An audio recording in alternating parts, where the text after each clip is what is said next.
नमस्कार, special report में आपका स्वागत है। मैं हूं आपके साथ सुमित गुप्ता। भारत पाक बॉर्डर पर तोप के गोलों की गूंज तो सुनाई नहीं पड़ रही है, लेकिन सीज फायर की आड़ में पाकिस्तान अपनी नापाक साजिशों से बाज नहीं आ रहा है। खुफिया जानकारों के मुताबिक पाक भारत में 40 आतंकियों की घुसपैठ की फिराक में है। हालांकि भारतीय सुरक्षा बल पाक की किसी भी साजिश को नाकाम करने के लिए तैयार बैठे हैं। इस बीच सैटेलाइट से आई तस्वीरों से समंदर में भी बड़ी साजिश का खुलासा हुआ है। दरअसल इन तस्वीरों में समंदर में तैनात एक सीक्रेट पनडुब्बी दिखाई दे रही है। यह पनडुब्बी कहीं और नहीं बल्कि कराची बंदरगाह पर दिखाई दे रही है। तो इस पनडुब्बी की तैनाती के पीछे क्या है, इस स्पेशल रिपोर्ट में इसके हर पहलू की जानकारी आपको देंगे। वहीं बताएंगे कि बाइडेन से नाराज इमरान ने अब ऐलान किया है कि वो किसी भी सूरत में अमेरिका का साथ नहीं देंगे। तो देखिए हमारी ये स्पेशल रिपोर्ट।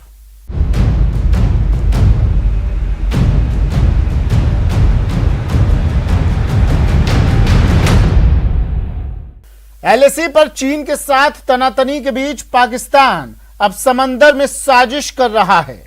सैटेलाइट से मिली तस्वीरों में हिंद महासागर में एक सीक्रेट पनडुब्बी का खुलासा हुआ है। छोटी साइज की यह पनडुब्बी कहीं और नहीं बल्कि पाकिस्तान के कराची बंदरगाह पर मौजूद है। हालांकि यह साफ नहीं हो पाया है कि यह पनडुब्बी एटमी हथियार ले जाने में सक्षम है या फिर इसमें बैलिस्टिक मिसाइल दागने की क्षमता है। लेकिन खुफिया सूत्रों के मुताबिक ये पनडुब्बी इस मायने में खतरनाक है कि ये रडार की पकड़ में भी नहीं आती है। ऐसे में यह बड़ा सवाल है कि आखिर ये पनडुब्बी किसकी है और इसके जरिए समंदर में कोई बड़ी साजिश तो नहीं की जा रही।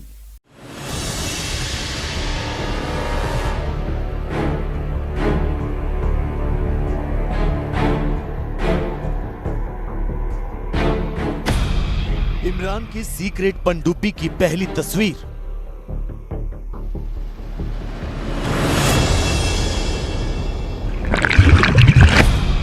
पांच साल बाद कराची में दिखी सीक्रेट पनडुब्बी।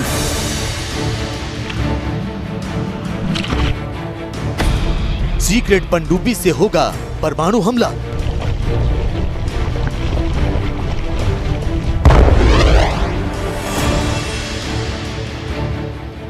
समंदर की गहराइयों से दुश्मन को तबाह करने की सलाहियत रखती है पनडुब्बी।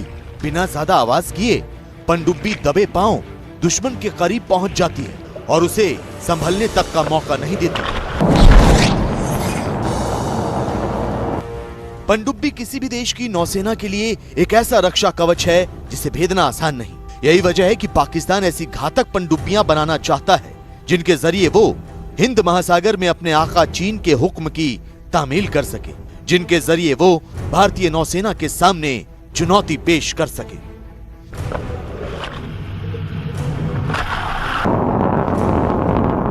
लेकिन पाकिस्तान को इस बात की खबर ही नहीं कि समंदर में पैर पसारने की उसकी कवायद पर अंतरिक्ष से नजर रखी जा रही है। गौर से देखिए ये सैटेलाइट तस्वीर। ये तस्वीर कराची बंदरगाह की है जहां पाकिस्तान की एक पनडुब्बी नजर आ रही है। हालांकि पाकिस्तान की नौसेना इस पनडुब्बी को दुनिया से छिपा कर रखना चाहती थी। पाकिस्तान ने अपनी नौसेना की सीक्रेट पनडुब्बी को साल 2016 से दुनिया की नजरों से छिपा कर रखा था, लेकिन इस सीक्रेट पनडुब्बी को मरम्मत के लिए कराची बंदरगाह लाया गया। पाकिस्तान की नौसेना ने गलती ये की कि उसने इस पनडुब्बी के ऊपर कोई कवर नहीं लगाया। इसी दौरान सैटेलाइट ने इसकी तस्वीरें अपने कैमरे में कैद कर ली। 5 साल बाद पाकिस्तान की सीक्रेट पनडुब्बी कराची के नौसैनिक हार्बर पर ड्राई डॉक में खड़ी पाई गई। इस सैटेलाइट तस्वीर को ओपन सोर्स इंटेलिजेंस ने अपने ट्विटर हैंडल से जारी किया है। इस तस्वीर में पाकिस्तान के कराची में नेवल ड्राई डॉकयार्ड में खड़ी मिनी पनडुब्बी को काफी ऊंचाई से दिखाया गया है। यही नहीं, इसमें पाकिस्तान की इस सीक्रेट पनडुब्बी के बारे में कुछ जानकारियां भी दी गई हैं। ये जो पनडुब्बी है ये जब किसी तरह की हरकत करती है तो वो उसमें इंडिया का स्ट्रैटेजिक और टैक्टिकल इंटरेस्ट हमेशा बना रहेगा। क्योंकि इस तरह से सील द्वारा ये जो स्पेशल पनडुब्बीज हैं इनका गलत इस्तेमाल होना to the extent of terrorism option हमेशा पाकिस्तान के पास खुला है और हमें इसका प्रिकॉशन लेना बहुत ज़रूरी है, क्योंकि ये स्टेट ऑफ आर्ट मिसाइल्स को दाग सकती है, टू द एक्सटेंट टॉर्पीडोज दाग सकती है।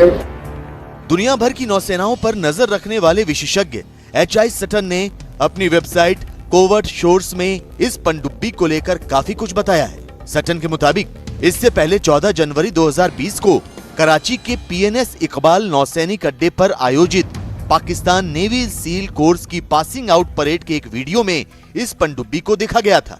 ये पनडुब्बी आकार में दूसरी पनडुब्बियों से काफी छोटी है। इसकी लंबाई 55 फीट और चौड़ाई 5 से 7 फीट के आसपास है। इसमें बाकी पनडुब्बियों की तरह टॉर्पीडो फायर करने के लिए जगह भी है। ये पनडुब्बी पहली बार 2016 में देखी गई थी। पाकिस्तान डिफेंस प्रोडक्शन डिवीजन की किताब में इसे स्वदेशी तकनीक पर बनी हुई बताया गया है। कराची स्थित PNS Iqbal Pakistani special force SSG के नौसैनिक विंग का हेडक्वार्टर है। ये वही नेवल बेस है जिसे 1971 के युद्ध में भारत ने तबाह कर दिया था।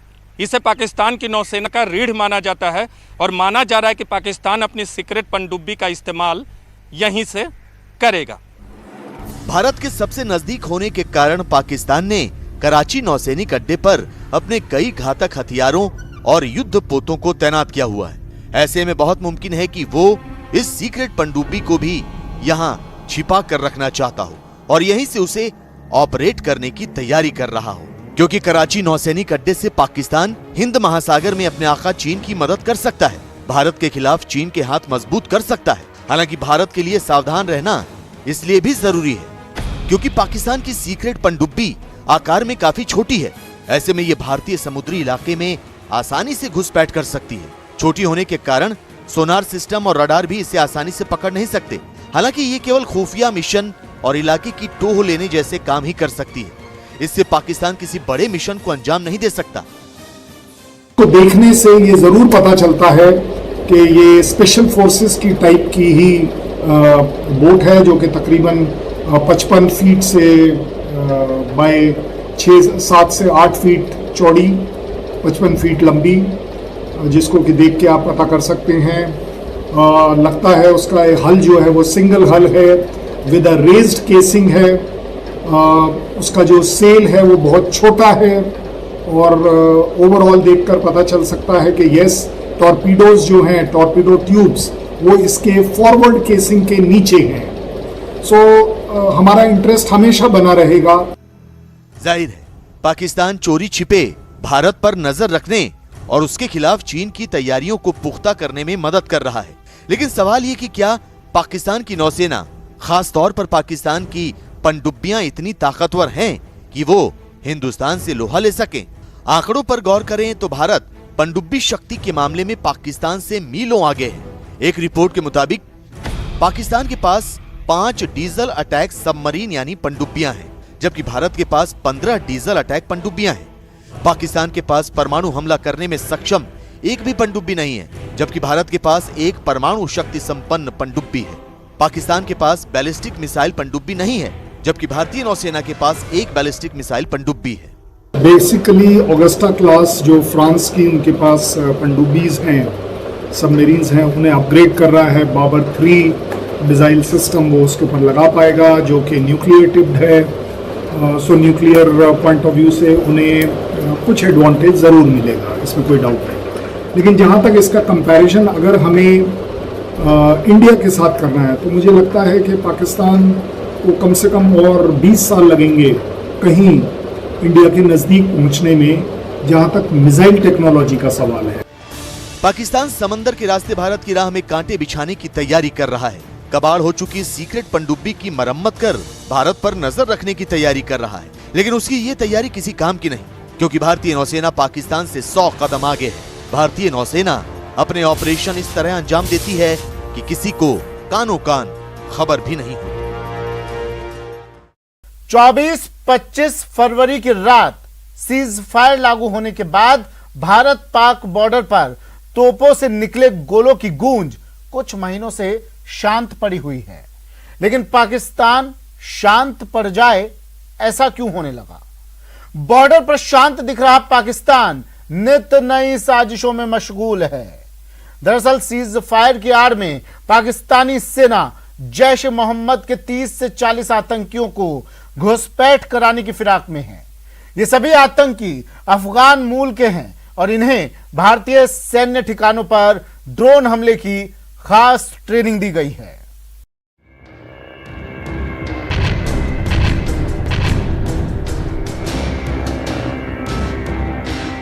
पाकिस्तान की एक और साजिश बेनकाब।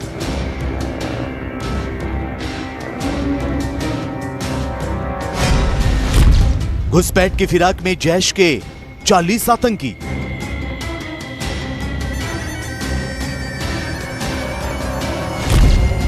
ड्रोन ऑपरेट करने की दी गई है ट्रेनिंग।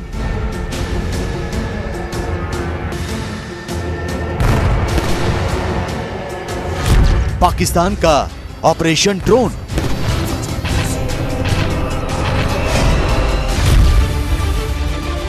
पच्चीस फरवरी 2021 यानी वो तारीख जब भारत और पाकिस्तान के बीच LOC पर सीज फायर का ऐलान हुआ था। इस ऐलान के साथ ही सरहद के दोनों तरफ से गरजती तोपें भी शांत हो गई थी। दुनिया को दिखाने के लिए पाकिस्तान सीज फायर के लिए तो राजी हो गया, लेकिन भारत के खिलाफ साजिशों के जाल बुनने बंद नहीं किए। न्यूज 18 को मिली एक्सक्लूसिव जानकारी के मुताबिक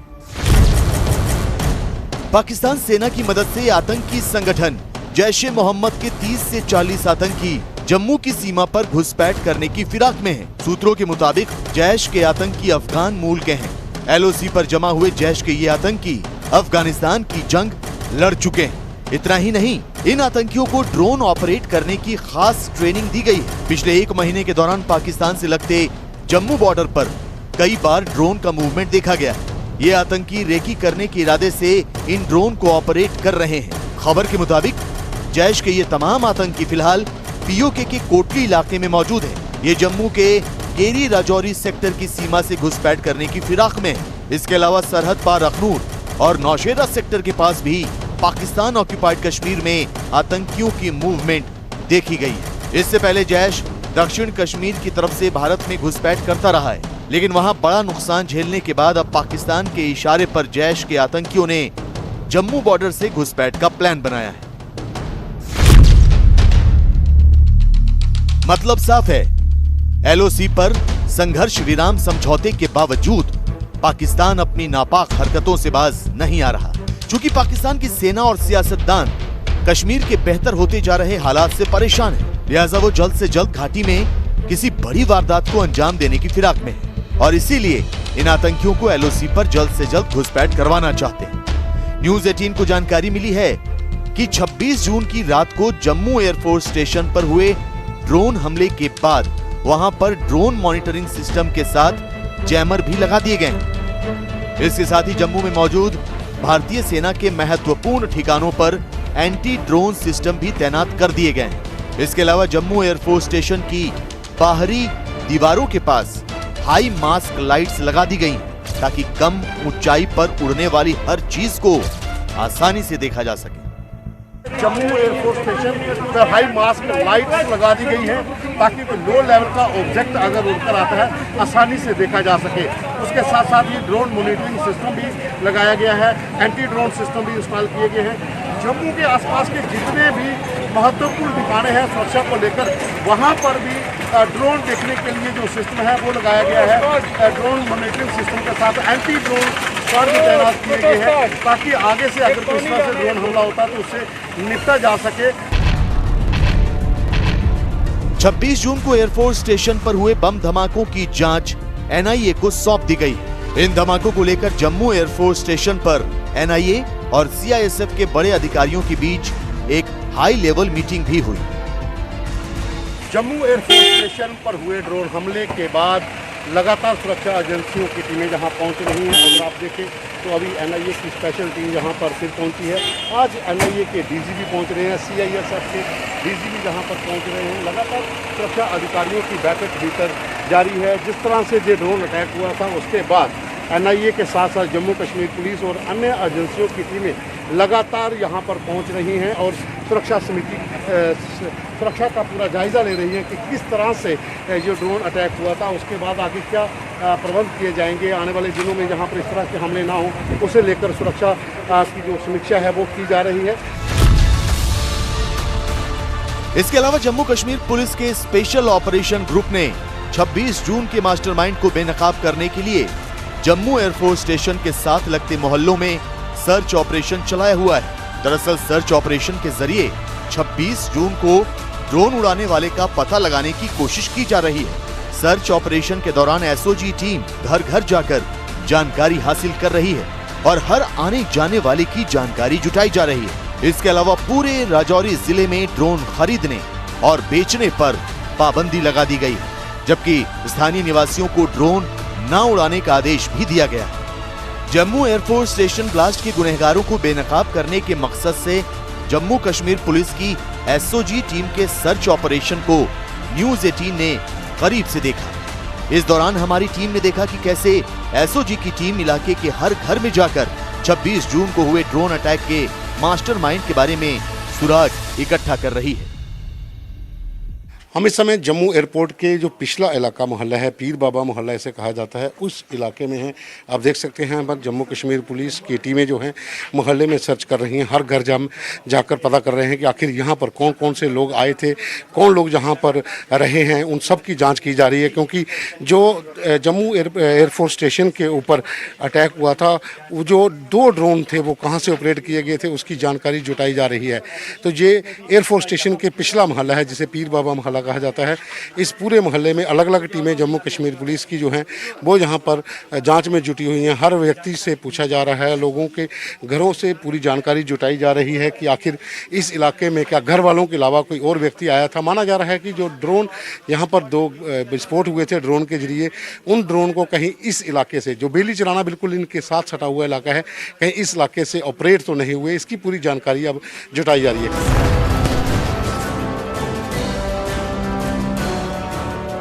शनिवार यानी 26 जून को जम्मू एयरफोर्स स्टेशन पर हुए ड्रोन हमले के बाद जम्मू के अलग अलग इलाकों में मौजूद भारतीय आर्मी बेस के इर्द गिर्द पिछले 3 दिन से ड्रोन मंडराते देखे गए हैं। बीती रात जम्मू के रमीरा साहिब इलाके में रात 9:30 बजे ड्रोन उड़ता देखा गया। इसके बाद 30 जून सुबह करीब 4:40 पर जम्मू के कालूचक में एक और ड्रोन उड़ता हुआ नजर आया। यही नहीं, जम्मू के कुंजवानी इलाके में 30 जून की सुबह करीब 4:52 पर तीसरा ड्रोन उड़ता हुआ नजर आया। भारतीय सुरक्षा एजेंसियों के मुताबिक एलओसी पर सीज फायर की आड़ में पाकिस्तान जम्मू कश्मीर में किसी बड़ी वारदात को अंजाम देने की फिराक में है। भले ही अभी तक 26 जून के ड्रोन अटैक के मास्टरमाइंड का सुराग ना मिला हो, लेकिन एक बात तो तय है कि भारतीय सुरक्षा एजेंसियां जम्मू एयरफोर्स स्टेशन अटैक के लिए जिम्मेदार आतंकी संगठन या फिर इस हमले के मास्टरमाइंड को ऐसा माकूल जवाब देंगी जिसके बाद दुनिया का कोई भी आतंकी संगठन भारत की तरफ आंख उठाने की जुर्रत नहीं कर पाएगा। अमेरिका में सत्ता बदली तो इमरान की बाँछें खिल गई।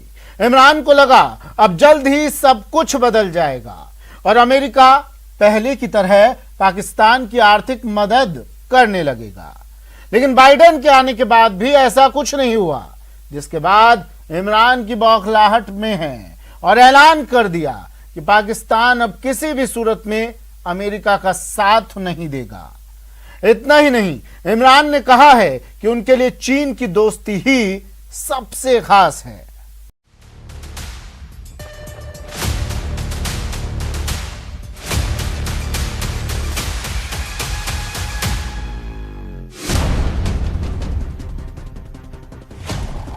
कंगाल पाकिस्तान अमेरिका से भीख लेता रहा। कंगाल पाकिस्तान अमेरिका के टुकड़ों पर पलता रहा। लेकिन अमेरिका ने आतंकवाद के मुद्दे पर पाकिस्तान को आईना क्या दिखाया? इमरान खान एहसान फरामोशी पर उतर आए। पाकिस्तान की सरकार ने बाइडेन प्रशासन के खिलाफ जाकर चीन का दामन थाम लिया। इमरान खान ने पूरी दुनिया के सामने ऐलान कर दिया कि वो अब चीन के साथ है। जहां बात अमेरिका और चीन की आएगी, वहां पाकिस्तान की हुकूमत अपने मददगार चीन का ही साथ देगी। इमरान खान ने कसम खाई है कि भले ही पश्चिमी देश उनके मुल्क पर दबाव बनाएं, मगर पाकिस्तान चीन के साथ अपने नजदीकी रिश्तों को खराब नहीं होने देगा। From that point of view, Pakistan thinks that it is very unfair for the US or other powers, Western powers, for countries like us to take sides. Why do we have to take sides? We should have good relationship with everyone. अब सवाल ये कि पाकिस्तान के वजीर आजम इमरान खान का अचानक America से मोह भंग क्यों हो गया? अमेरिका ने ऐसा क्या कर दिया कि पाकिस्तान की सरकार उसके प्रतिद्वंदी चीन का पक्ष लेने लगी? माना कि चीन पाकिस्तान को आर्थिक मदद देता है, माना कि चीन कर्ज चुकाने के लिए भी पाकिस्तान को कर्ज देता है, लेकिन इसके बावजूद पाकिस्तान हमेशा से चीन और अमेरिका के बीच बैलेंस बनाता आया था। फिर इमरान खान ने शी जिनपिंग से दोस्ती के बदले जो बाइडेन से अपने संबंध खराब करने की शुरुआत क्यों कर दी? जानकारों का मानना है कि इसके पीछे कई वजहें हो सकती हैं। मसलन अमेरिका की आतंकवाद के खिलाफ मुहिम, अमेरिका की भारत से बढ़ती दोस्ती, अमेरिका का क्वाड के साथ आना, अमेरिका की चीन के खिलाफ गोलबंदी, पाकिस्तान को FATF में मदद ना देना, पाकिस्तान के मुकाबले भारत को तरजीह देना। पाकिस्तान का पर्याय पैसा है और जिस तरह का बयान इमरान खान ने दिया है, जो चीन के तरफ उसका रुझान है या उसका झुकाव है, उसका मेन कारण ये है कि पाकिस्तान जानता है कि जिस तरह की इमदाद या जिस तरह की मदद उसको अमेरिका से पहले मिला करती थी, वो अब मिलने वाली नहीं है। आपको याद होगा, अब से कुछ दिनों पहले ही इमरान खान ने अफगानिस्तान सीमा के पास अमेरिका को एयरबेस देने से इनकार किया था, लेकिन शायद ही किसी को इस बात का अंदेशा होगा कि इमरान खान इस बार अमेरिका को और ज्यादा नाराज करने का जोखिम उठाएंगे। शायद ही किसी को अंदाजा होगा कि इमरान खान एक के बाद एक जुबानी हमले करेंगे। Great power rivalry taking place. You know, you see the United States and the United States being wary of China, and you know, I don't need to say all this is now public knowledge. You know, the way China and the United States are sort of looking at each other. So it creates problem because what United States is doing is it's formed this regional alliance called the Quad, which is US, India, and then a couple of other countries. Imran Khan को अच्छी तरह पता है कि तालिबान की आड़ में America से पैसे ऐंठने का उनका कारोबार अब चौपट हो चुका है। अमेरिका की सेना अफगानिस्तान से लौट रही है। बहुत मुमकिन है कि वो अब अफगानिस्तान में अपनी दखलंदाजी सीमित कर दे। इन हालात में अमेरिका पाकिस्तान को अपना पार्टनर बनाए नहीं रखेगा और न ही पाकिस्तान तालिबान के जरिए अमेरिका को ब्लैकमेल कर उससे पैसे ऐंठ पाएगा। लिहाजा पाकिस्तान ने यू टर्न मारते हुए खुले तौर पर चीन का दामन थाम लिया है। पाकिस्तान तो चीन की एक महज कॉलोनी बन के रह गया है, तो इमरान खान साहब के पास अब कोई चारा नहीं है कि वो चीन के चंगुल में रहकर अब थोड़े दिनों बाद वो जो चीनी रेसिपीज़ हैं या चीनी जो भाषा है या चीनी जो नैरेटिव है उसी को बोलना शुरू करेंगे। जाहिर है इमरान खान के ताजा बयान से नए वैश्विक समीकरण तैयार होंगे। पाकिस्तान का खुलकर चीन के साथ खड़ा होना और अमेरिकी नीतियों के खिलाफ बोलना एक नए शीत युद्ध का सबब भी बन सकता है। स्पेशल रिपोर्ट में आज के लिए इतना ही। दीजिए इजाजत, नमस्कार।